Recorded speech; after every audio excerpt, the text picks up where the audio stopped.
بسم الله الرحمن الرحيم আৰম্ভ কৰিছো পৰম করুণাময় পৰম দয়ালু আল্লাহৰ নামত। أتى أمر الله فلا تستعجلوه سبحانه وتعالى عما يشركون আল্লাহৰ আদেশ আহিবই, এতেকে তোমালোকে তাক সোনকালে আনিবলৈ খৰখেদা নকৰিবা। তেওঁ অতি পবিত্ৰ মহিমাময় আৰু সিহঁতে যি অংশীদাৰী স্থাপন কৰে তাৰ পৰা তেওঁ বহু ঊৰ্ধ্বত।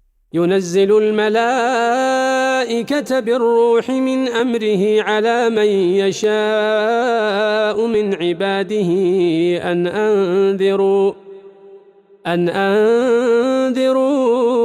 أنه لا إله إلا أنا فاتقون তেওঁ নিজ বান্দাসকলৰ মাজত যাক ইচ্ছা কৰে তাৰ প্ৰতি নিৰ্দেশ প্ৰদান কৰি ৰুহ অৰ্থাৎ ৱাহীসহ ফেৰেস্তা প্ৰেৰণ কৰে, এই বুলি যে তোমালোকে সতৰ্ক কৰা, মই বিনা আন কোনো সত্য উপাস্য নাই, সেয়ে তোমালোকে মোৰ তাকৱা অৱলম্বন কৰা।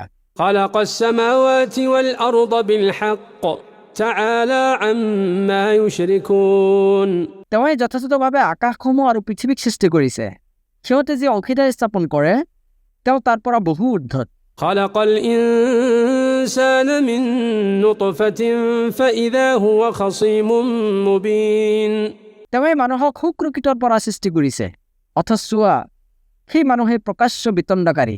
والأنعام خلقها لكم فيها دفء ومنافع ومنها تأكلون আৰু চতুষ্পদ জন্তুবোৰ তেওঁৱে সৃষ্টি কৰিছে, তোমালোকৰ বাবে তাত আছে শীত নিবাৰণৰ উপকৰণ, লগতে আৰু নানা ধৰণৰ উপকাৰ, আৰু সেইবোৰৰ কিছুমানক তোমালোকে ভক্ষণো কৰা। ولكم فيها جمال حين تريحون وحين تسرحون আৰু তোমালোকৰ বাবে তাত আছে উপভোগ কৰিব পৰা সৌন্দৰ্য, যেতিয়া তোমালোকে সেইবোৰক সন্ধিয়াৰ সময়ত চাৰণভূমিৰ পৰা উভতাই অনা আৰু পুৱাৰ ভাগত সেইবোৰক চাৰণভূমিলৈ খেদি নিয়া।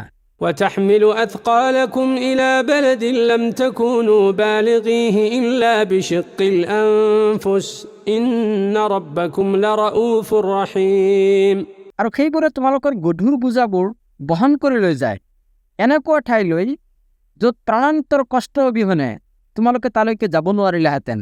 নিশ্চয় তোমালোকৰ প্ৰতিপালক অতি স্নেহশীল পৰম দয়ালু। والخيل والبغال والحمير لتركبوها وزينة ويخلق ما لا تعلمون আৰু তোমালোকৰ আৰোহণৰ বাবে লগতে ফুভাৰ বাবে তেওঁ সৃষ্টি কৰিছে ঘোঁৰা, খচ্চৰ আৰু গাধ, আৰু তেওঁ এনেকুৱা বহুতো বস্তু সৃষ্টি কৰে আৰু কৰিব যিবোৰ তোমালোকে নাজানা। وعلى الله قصد السبيل ومنها جائر ولو شاء لهداكم أجمعين সৰল পথে আল্লাহৰ ওচৰলৈকে লৈ যায়, কিন্তু পথবোৰৰ মাজত বক্ৰ পথো আছে, তেওঁ ইচ্ছা কৰিলে তোমালোক আটাইকে সৎ পথত পৰিচালিত কৰিব পাৰিলেহেঁতেন।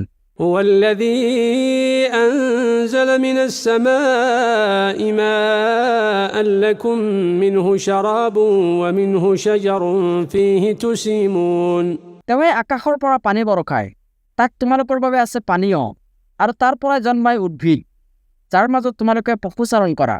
ينبت لكم به الزرع والزيتون والنخيل والأعناب ومن كل الثمرات إن في ذلك لآية لقوم يتفكرون ইয়াৰ মাধ্যমত তেওঁৱে তোমালোকৰ বাবে উৎপন্ন কৰা শস্য, জৈতুন, খেজুৰ গছ, আঙুৰ আৰু নানা ধৰণৰ ফলমূল, নিশ্চয় ইয়াত আছে চিন্তাশীল সম্প্ৰদায়ৰ বাবে নিদৰ্শন।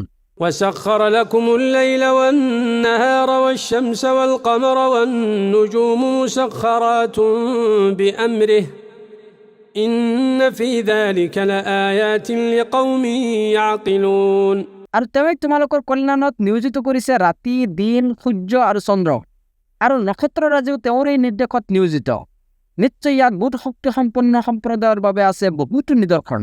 وما ذرأ لكم في الأرض مختلفا ألوانه إن في ذلك لآية لقوم يذكرون আৰু তেওঁ তোমালোকৰ বাবে পৃথিৱীত বিচিত্ৰ ৰং বিৰঙৰ যি সৃষ্টি কৰিছে, নিশ্চয় তাতো আছে সেই সম্প্ৰদায়ৰ বাবে নিদৰ্শন যিসকলে উপদেশ গ্ৰহণ কৰে। وهو الذي سخر البحر لتأكلوا منه لحما طريا وتستخرجوا منه حلية تلبسونها وترى الفلك مواخر فيه আৰু তেওঁৱে সাগৰক নিয়োজিত কৰিছে যাতে তোমালোকে তাৰ পৰা মাছৰ সতেজ মাংস খাব পাৰা, লগতে যাতে তোমালোকে তাৰ পৰা ৰত্নাৱলী আহৰণ কৰিব পাৰা, যিবোৰ তোমালোকে অলংকাৰ ৰূপে পৰিধান কৰা। আৰু তোমালোকে দেখিবলৈ পোৱা যে সাগৰৰ বুকু ভেদ কৰি নৌযানসমূহ চলাচল কৰে।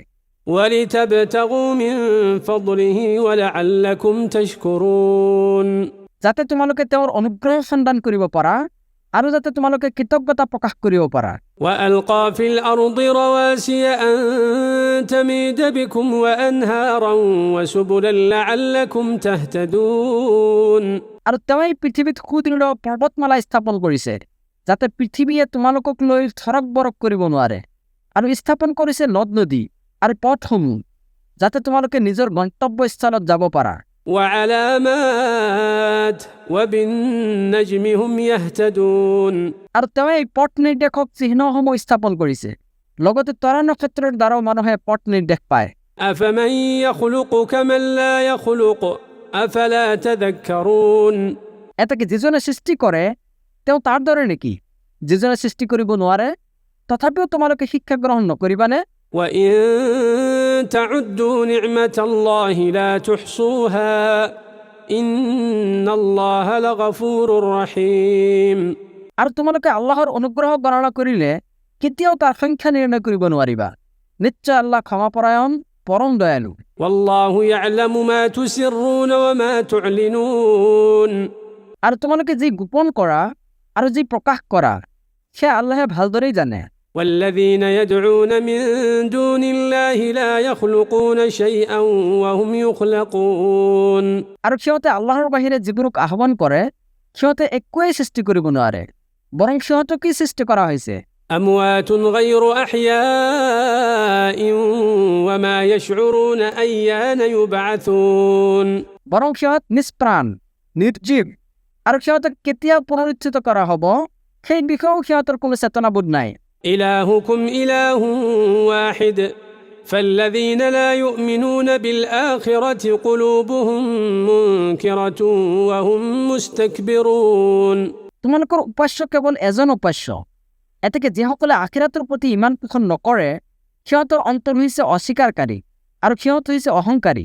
لا جرم أن الله يعلم ما يسرون وما يعلنون إنه لا يحب المستكبرين ইয়াত কোনো সন্দেহ নাই যে আল্লাহে ভালদৰেই জানে সিহঁতে যি গোপন কৰে আৰু যি প্ৰকাশ কৰে, নিশ্চয় তেওঁ অহংকাৰীসকলক পছন্দ নকৰে। وإذا قيل لهم ماذا أنزل ربكم قالوا أساطير الأولين আৰু যেতিয়া সিহঁতক কোৱা হয় তোমালোকৰ প্ৰতিপালকে কি অৱতীৰ্ণ কৰিছে তেতিয়া সিহঁতে কয় পূৰ্বৱৰ্তীসকলৰ উপকথা। ليحملوا أوزارهم كاملة يوم القيامة ومن أوزار الذين يضلونهم بغير علم ألا ساء ما يزرون ফলত কিয়ামতৰ দিনা সিহঁতে নিজৰ পাপ কৰ্মৰ বোজা সম্পূৰ্ণৰূপে বহন কৰিব, আৰু সিহঁতৰ বোজা বহন কৰিব যিসকলক সিহঁতে অজ্ঞতাবশতঃ বিভ্ৰান্ত কৰিছে। চোৱা সিহঁতে যি বহন কৰিব সেয়া কিমান নিকৃষ্ট। قد مكر الذين من قبلهم فأتى الله بنيانهم من القواعد فخر عليهم السقف من فوقهم وأتاهم العذاب من حيث لا يشعرون নিশ্চয় সিহঁতৰ পূৰ্বৱৰ্তীসকলে চক্ৰান্ত কৰিছিল, ফলত আল্লাহে সিহঁতৰ প্ৰাসাদৰ ভিত্তিমূলত আঘাত কৰিছিল। ইয়াৰ ফলত প্ৰাসাদৰ ছাদ সিহঁতৰ ওপৰত খহি পৰিছিল, আৰু সিহঁতৰ প্ৰতি শাস্তি এনেকৈ আহিছিল যে সিহঁতে একোৱে উপলব্ধি কৰিব পৰা নাছিল। ثم يوم القيامة يخزيهم ويقول أين شركائي الذين كنتم تشاقون فيهم قال الذين أوتوا العلم إن الخزي اليوم والسوء على الكافرين ইয়াৰ পিছত কিয়ামতৰ দিনা তেওঁ সিহঁতক লাঞ্ছিত কৰিব আৰু তেওঁ ক'ব মোৰ সেই অংশীদাৰবোৰ ক'ত যিবোৰক লৈ তোমালোকে ঘোৰ বাক বিতণ্ডা কৰিছিলা? যিসকলক জ্ঞান দান কৰা হৈছিল তেওঁলোকে ক'ব নিশ্চয় আজি লাঞ্ছনা আৰু অমংগল কাফিৰসকলৰ ওপৰত। الذين تتوفاهم الملائكة ظالمي أنفسهم فألقوا السلم ما كنا نعمل من سوء بلى إن الله عليم بما كنتم تعملون। নিজৰ প্ৰতি অন্যায় কৰি থকা অৱস্থাতে ফিৰিস্তাসকলে যেতিয়া সিহঁতৰ প্ৰাণ হৰণ কৰিব, তেতিয়া সিহঁতে আত্মসমৰ্পণ কৰি ক'ব, আমি কোনো বেয়া কাম কৰা নাছিলোঁ। হয়, তোমালোকে যি কৰিছিলা সেই বিষয়ে নিশ্চয় আল্লাহ সবিশেষ অৱগত। فادخلوا أبواب جهنم خالدين فيها فلبئس مثوى المتكبرين। এতেকে তোমালোকে জাহান্নামৰ দুৱাৰসমূহেৰে তাত স্থায়ীভাৱে থাকিবলৈ প্ৰৱেশ কৰা। এতেকে চোৱা, অহংকাৰীসকলৰ আৱাসস্থল কিমান যে নিকৃষ্ট।